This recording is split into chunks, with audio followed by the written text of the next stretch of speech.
Dans une famille provençale, une famille nombreuse, il y a toujours un petit dernier. Vous savez, celui qu'on a tendance un petit peu à cajoler, à chouchouter.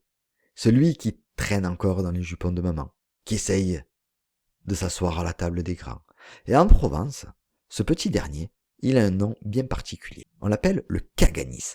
Et l'origine de ce mot, elle est, disons, très imagée. On va commencer par décomposer le mot. Caganis est composé à partir de deux mots. Cagar, qui signifie caguer, déféquer, faire caca, etc. Et derrière, on a nis, qui signifie le nid.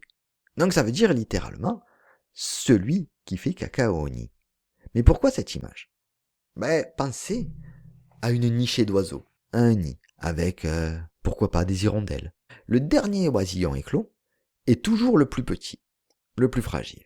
Il reste dans le nid pendant que, potentiellement, ses frères et ses sœurs, plus grands, ont déjà commencé à apprendre à voler.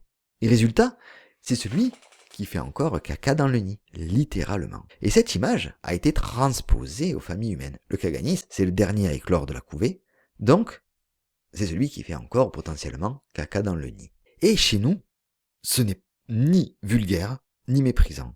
C'est une expression tendre, presque affectueuse, pour désigner le petit dernier. Mais au-delà de faire caca dans le nid, il existe une autre théorie, qui est un peu plus médicale.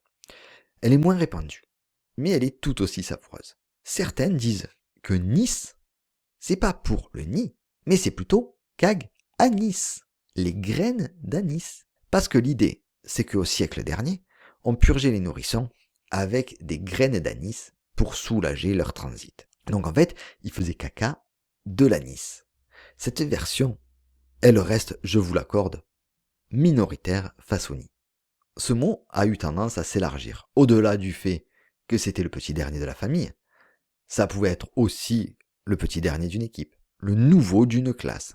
Donc, un oisillon qui salit le nid, ou un nourrisson qui est purgé à l'anis, deux images bien différentes, mais une seule conclusion en Provence, être le petit dernier, ça vient avec un petit surnom qui ne t'épargne aucune tendresse ni aucune moquerie.